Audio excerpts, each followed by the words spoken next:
Tous les gens qui ont commencé à faire ce sport ou ce métier-là, ils ont commencé parce qu'ils ont été subjugués par cet animal qu'est le cheval. 100% des gens qui travaillent dans les chevaux aujourd'hui sont dans ce cas de figure. Et par la pression financière, par la pression sportive, par le manque de temps, souvent on peut vouloir prendre des raccourcis ou essayer de gagner du temps avec les chevaux, alors que quand on commence à faire ça, je trouve qu'on perd la magie du départ.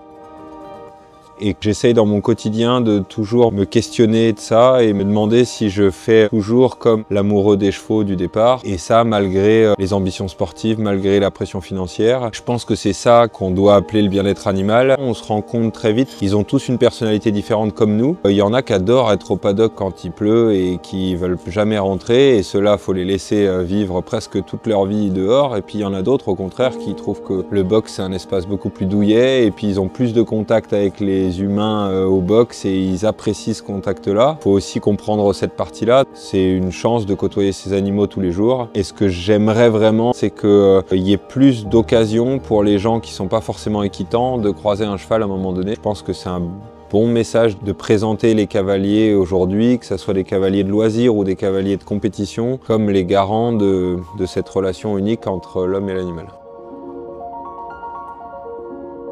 Le très haut niveau, en concours complet, ça se court sur des formats longs, 4 étoiles longs ou 5 étoiles longs. C'est la différence entre un semi-marathon et un marathon. Je pense que tout le monde peut courir un marathon, mais il doit le courir à son rythme, avec un entraînement spécifique, une réflexion sur sa santé, avec une réflexion sur son alimentation. Et sur le cross, nous, on a un temps imparti. Ça veut dire que tous les chevaux qui veulent être performants sur ce marathon, ils doivent ne pas y aller trop doucement et y aller suffisamment vite. Et je pense que tous les chevaux ne sont pas adaptés à ce type de format. Et je dirais même qu'avec l'évolution du complet, où on fait monter les deux autres tests de plus en plus, où on veut un dressage d'une meilleure qualité, un CSO un peu plus haut et plus technique, le fait de monter ces qualités fait qu'on est obligé un petit peu de descendre la filière génétique d'endurance et de vitesse du cheval. Mais par contre, on continue à avoir des formats qui sont aussi longs qu'avant, sauf qu'on a des chevaux qui sont un tout petit peu moins adaptés. Et je pense que ça présente un risque pour le bien-être animal, pour les images que notre sport renvoie quand il y a un cheval qui finit un parcours un peu fatigué. La réflexion elle est à deux penchants. Il y en a un qui est soit on garde le même niveau d'exigence parce que c'est possible, parce que c'est mythique, incroyable à vivre en tant que sportif. Mais dans ce cas-là, il faut réussir à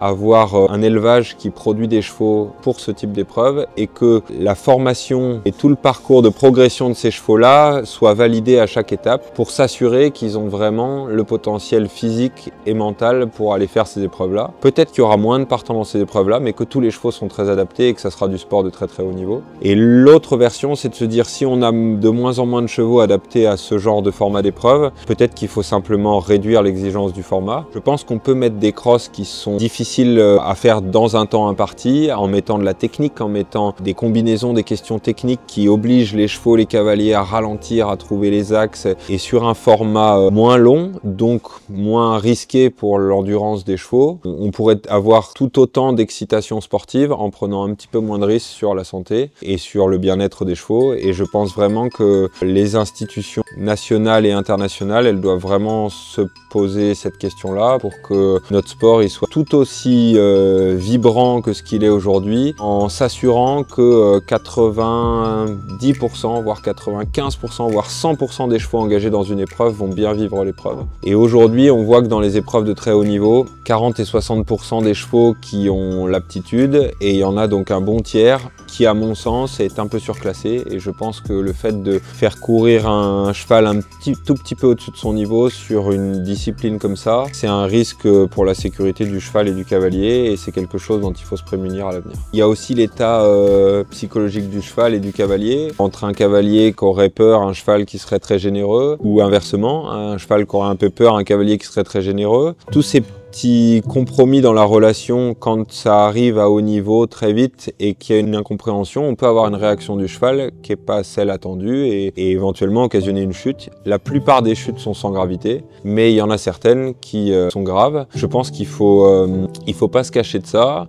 et il faut plutôt réfléchir à à tous les aspects qu'on peut mettre en avant pour se prémunir de ces accidents. La FEI est bien sûr sur le coup depuis des années, avec des obstacles maintenant qui peuvent tomber sur le cross. Je pense que c'est une très bonne idée. Par contre, ça doit être utilisé comme un gage de sécurité sur des obstacles qui seraient sautables sans le système de sécurité. Alors que là, je trouve que la petite déviance, c'est que sous prétexte que ça tombe, l'obstacle n'est pas très agréable à sauter, voire est même construit pour engendrer une faute du cheval et du cavalier. Et je trouve que là, on va dans une déviance de ce système-là qui n'est pas bonne du tout, parce qu'un obstacle qu'on a inventé pour augmenter la sécurité, on commence à s'en servir pour mettre de l'enjeu sportif. C'est directement la responsabilité des chefs de piste qui font un travail hyper difficile. Je pense que c'est un des métiers les plus durs, parce qu'il faut pas que l'épreuve soit trop facile, sinon elle est courue pour rien. Il faut pas qu'elle soit trop dure, sinon elle devient dangereuse. Et il faut que les questions soient suffisamment challengeantes sans être risquées. Donc c'est vraiment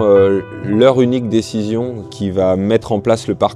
C'est des décisions qui peuvent avoir de grosses conséquences. Je pense vraiment qu'il faut axer tout l'avenir sur la formation des chefs de piste, que les anciens puissent donner leur expérience, que les nouveaux puissent amener de l'innovation, de la pertinence, de la réflexion. Il faut que ça soit des connaisseurs purs des chevaux et de la technique. Le deuxième élément qui fera toujours la différence, c'est l'encadrement autour du cavalier et son éducation. L'autre point qui va avec le staff autour, c'est le choix du cheval par rapport à l'objectif. On l'a tous fait dans toutes les écuries. On a un super cheval de 3 étoiles, très performant. Il en manque un petit peu pour aller en 4 étoiles, mais sur un pic de performance, on va l'emmener en 4 étoiles et il va même peut-être performer en 4 étoiles. Je pense que c'est quelque chose qu'il ne faut plus faire. Si le cavalier ambitionne d'aller en 4 étoiles, eh ben, il doit changer de partenaire. Il en va de l'éthique du cavalier, de l'image qu'on veut donner au sport et des arguments qu'on pourra donner au grand public sur qui on est avec ces animaux, et ce qui fera tout simplement qu'on pourra se regarder dans la glace tous les jours de notre vie, parce qu'on aura préservé les chevaux d'une blessure ou nos élèves d'une chute. On a choisi le cheval, on l'a compris, on a révélé son talent, on l'a formé pour s'amuser avec son meilleur pote qui est son cavalier. Moi, j'ai 10 000 exemples de choses qui sont difficiles à décrire quand on ne connaît pas les chevaux, qui trottent pour aller dans le camion parce qu'ils savent où ils vont, que c'est un amusement, que quand on arrive le jour du cross, ils sont excités, frais, ils ont envie de partir à l'aventure, qu'ils comprennent les combinaisons avant même qu'on leur explique, tellement c'est un jeu d'aller chercher le directionnel à droite ou à gauche. Et en fait, ça, c'est difficile à faire comprendre si on n'a pas expliqué le process du cheval talentueux qui rencontre un humain qui le comprend bien, qui met en exergue son talent. Pour moi, une performance de haut niveau, c'est 50% le cheval, 50% le cavalier. C'est pas de la contrainte. On est en négociation quotidienne tous les jours pour apprendre à se connaître. Et petit à petit, on met des pierres tous les jours qui font que, à un moment donné, ils sont contents d'aller en concours, ils sont contents de participer à la performance. Et là, on a réussi notre travail. Il y a 2 idées dans la génération qui va arriver. Il y a la génération des chevaux et la génération des cavaliers. Sur la génération des chevaux, il faut que nous, les cavaliers, on soit bien au fait de comment la discipline va évoluer pour être les partenaires des éleveurs, parce que c'est un métier très très difficile, c'est un métier de passionné. La sélection des chevaux qui font des naissances, elle soit de plus en plus axée sur le mental des deux, parce qu'il y a énormément de chevaux qu'on reproduit qui avaient des qualités démentielles, mais pas forcément un mental qui se prêtait trop au jeu du sport, et privilégier un cheval peut-être plus normal dans la qualité, mais qui va transmettre l'envie de l'échange avec l'homme, qui va transmettre l'amusement et le jeu dans le sport. Donc ça, c'est sur le volet équin, et sur le volet des élèves, des futurs cavaliers. Ces dernières années, on a perdu beaucoup de choses dans la compréhension du cheval. C'est plus devenu des utilisateurs de chevaux.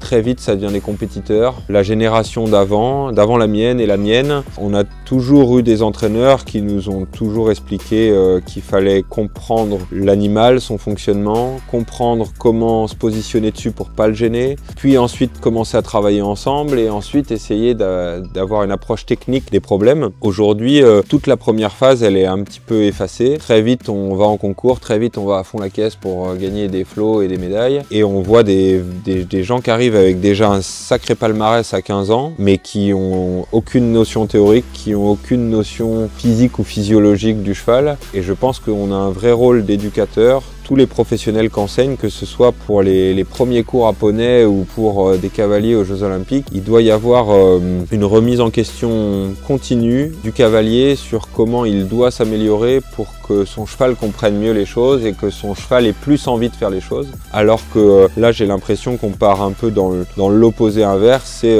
il monte comme ça, il faut lui trouver tel type de cheval, ça marche pas, on change. Et je trouve que cette éducation, elle est nuisible au progrès de l'équitation. Si on continue comme ça, les futurs grands pros de demain auront complètement perdu ça. Et en 2-3 générations, on peut vraiment se retrouver avec un animal qu'on utilise comme on achèterait un colis sur Amazon, alors que la magie de ce sport-là, c'est tout l'inverse. Et du coup, ça, faut vraiment le cultiver et s'obliger à être très exigeant sur nos élèves, sur nous-mêmes. Je pense que les Jeux Olympiques, c'est évidemment très important pour les sports équestres. Il faut tout faire pour y rester, mais il faut pas tout faire à tout prix. Ça veut dire qu'il faut garder l'essence de notre sport en essayant de le rendre accessible, de le rendre compréhensible et surtout en faisant attention à comment il doit évoluer de manière globale. Et si on fait cette évolution dans la sphère de l'équestre, ça sera naturel que ça évolue et que ça soit beaucoup plus accessible dans la sphère des Jeux Olympiques. Après les Jeux Olympiques, il y a une vraie réalité économique aussi autour de ça. Les sports qui restent sont les sports rentables et les sports qui attirent du public tout simplement. Si je prends simplement l'exemple de Paris, Versailles c'était incroyable en termes d'image, en termes d'ambiance, en termes de... Mais ça aurait pu être 3 fois plus si ça avait été dans un cadre un petit peu moins restreignant que les jardins du château de Versailles. On aurait pu être au château de Chantilly, au château de Compiègne, des endroits qui étaient plus facilement accessibles, qui auraient pu accueillir, au lieu d'accueillir 40 000 personnes, qui auraient pu en accueillir 100 ou 200 000. Parce qu'il y a des épreuves de complet qui réunissent 200 000 personnes et je pense qu'en France, on aurait pu avoir les 200 000. Je pense qu'en plus que l'investissement éphémère qui était sur les jardins de Versailles a été un investissement financier colossal. Écologiquement pas très raisonnable, alors qu'on aurait pu faire un investissement moindre et beaucoup plus durable pour la filière sur un autre site en accueillant beaucoup plus de gens. Et ces questions-là, elles paraissent un peu anecdotiques maintenant qu'on a fait les Jeux et qu'on se dit bah oui mais en même temps c'était magique, c'était magnifique, c'était incroyable, tout le monde en parle. Moi je remets pas ça en question, ils ont réussi ce pari-là. Je me dis juste que si on veut montrer que notre sport il est potentiellement plus intéressant et plus rentable qu'un autre, bah ça serait le cross pourrait devenir le seul sport, il pourrait y avoir plus de 100 000 spectateurs, parce que dans un stade, même le plus grand du monde, on ne met pas plus de 100 000 spectateurs, il y a 80 000 places au Stade de France. Et en plus, si on le fait sur des lieux qui sont plus ou moins existants, qu'on remet au goût du jour, et ben, ça relancera la filière qui pourra faire des concours pendant des années sur ce site-là. Et on a un investissement plus durable, moins important, et on aurait été le sport qui aurait réuni le plus de gens le jour du cross. Et là, on se donne des garanties, sous réserve des évolutions dont on a parlé tout à l'heure, de rester de manière plus consistante parce qu'on est un sport unique que tout le monde veut aller voir.